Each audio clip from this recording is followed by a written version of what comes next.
Bon, je suis surpris, hein, parce qu'il y a certains que je ne pensais pas qu'ils étaient en commune 1. Il semble qu'ils ont énormément de champions en commune 1, dans beaucoup de disciplines d'ailleurs. C'est dans l'interactivité qu'ensemble que nous détenons nos informations et que nous traitons. Et c'est en fonction de ça que nous agissons.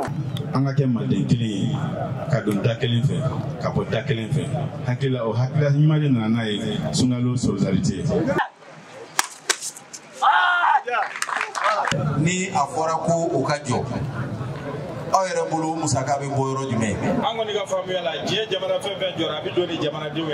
C'est dans le cadre de Sungalo Solidarité du président de la transition, nous avons mis ce cadre pour pouvoir échanger avec les jeunes. Ça nous permet de donner certaines orientations et aujourd'hui certaines grandes lignes que notre département est en train de faire et de façon globale, c'est que l'État est en train de mener pour les jeunes.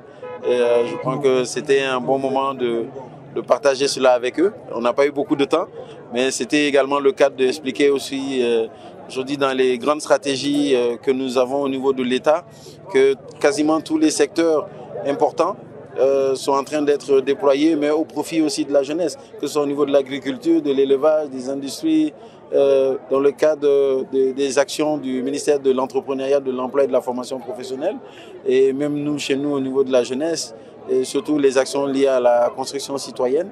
Il y a des initiatives qui sont en cours et toutes ces initiatives, c'est pour voir comment aujourd'hui aider les jeunes à s'épanouir davantage. Et ce cadre-là s'inscrit en droite ligne avec la solidarité, une orientation donnée par les plus hautes autorités pour être solidaire à l'endroit des Maliens, pour montrer qu'ici au Mali il y a la cohésion, il y a la paix, il y a l'entraide. Mais dans ce sens, ce cadre de solidarité, le ministre aussi a souhaité joindre l'utile à l'agréable pour initier, ministre Kakene, un cadre de convivialité pour rencontrer la jeunesse, parler des enjeux de la citoyenneté, parler des enjeux de la jeunesse, la promotion de la jeunesse et autres divers en rapport avec le développement du pays. Bon, je suis surpris, hein, parce qu'il y a certains que je ne pensais pas qu'ils étaient en commune 1. Il semble qu'ils ont énormément de champions en commune 1, dans beaucoup de disciplines d'ailleurs, et je pense que c'est très bien. Ça veut dire qu'il y a certainement quelque chose où c'est des salles de formation ou un engagement assez spécial par rapport au sport ici en commune 1. Mais je crois que dans toutes les communes, on a quand même quelques champions qui sont là-bas. C'est vrai que la commune 1, c'est quand même assez impressionnant et vraiment cela fait plaisir. Et je pense que je les encourage davantage. Vous savez, ce que je dis aux sportifs, c'est qu'aujourd'hui, à chaque fois qu'ils sortent et qu'ils vont dans un autre pays pour défendre les couleurs du pays, il ne s'agit plus d'eux, il ne s'agit plus de leur nom ni de leur famille, il s'agit du Mali. Et lorsqu'on les voit, on dira c'est le Mali qui a gagné la coupe, c'est le Mali qui a gagné la médaille, mais on ne se rappellera peut-être plus qu'il s'appelle Ousmane ou bien Issa, hein, ou bien Madou. Donc ça c'est très bien, nous voyons qu'ils se battent vraiment, ils essayent d'honorer le pays et ils le font avec brio, avec amour et des fois dans des conditions assez difficiles. Mais nous sommes très heureux de voir ça et cela nous encourage davantage. Au niveau du ministère, de voir quels sont aujourd'hui les mécanismes à mettre en place pour les accompagner davantage. Nous essayons, l'État fait beaucoup, hein, mais toujours nous poussons pour essayer de voir améliorer tout ce que nous pouvons faire pour le milieu du sport. Vous savez déjà, le président, il fait énormément dans le cadre des infrastructures. Hein, je pense que ça, c'est déjà très visible. Aujourd'hui, c'est vraiment dans le cadre de la prise en compte des conditions même de vie de nos athlètes.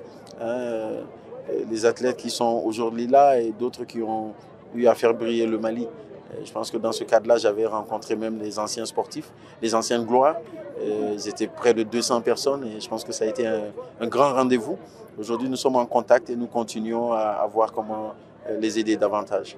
Cette dynamique s'est jointe à l'orientation que nous a donnée notre maire ici, Oumarou Togo. Il nous a demandé, nous jeunes, une mission. Et la mission, c'est quoi? C'est de faire de l'engagement citoyen un comportement quotidien. Je répète, faire de l'engagement citoyen un comportement quotidien.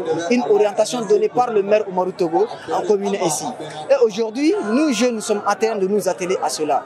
Nous étions vraiment très heureux de recevoir le ministre parce qu'aujourd'hui, le 13 mars, c'est la journée africaine du scoutisme.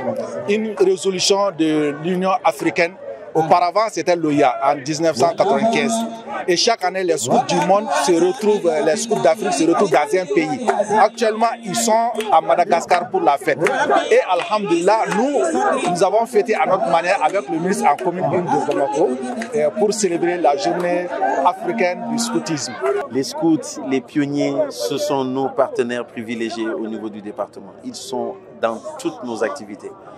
Donc vraiment, très bonne journée africaine des scouts. Et cela fait plaisir hein, parce que les scouts aujourd'hui, autant que les pionniers, nous aident énormément sur les questions de citoyenneté. Et reconnaissez avec moi que c'est un constat qui est réel. C'est dans l'interactivité qu'ensemble, nous apprenons, que nous détenons nos informations et que nous traitons. Et c'est en fonction de ça que nous agissons. Aujourd'hui, le ministre en a fait cas, le maire en a fait cas, le sous-préfet en a fait cas. Ils sont venus rencontrer la jeunesse, échanger avec nous, s'acquérir des enjeux et des insuffisances. Et je crois qu'à partir de là, ils se soumettent à un exercice qui est très important, qui est promoteur et à partir duquel on peut prétendre au développement. Donc c'est un réel plaisir pour moi de remercier le ministre et de l'avoir reçu ici. Également au nom de la jeunesse de la commune 1 et à mon nom propre, nous lui souhaitons merci, encore merci, et qu'il transmette notre message au premier président, au président de la transition, son Excellence générale d'armée Assimi Goïta.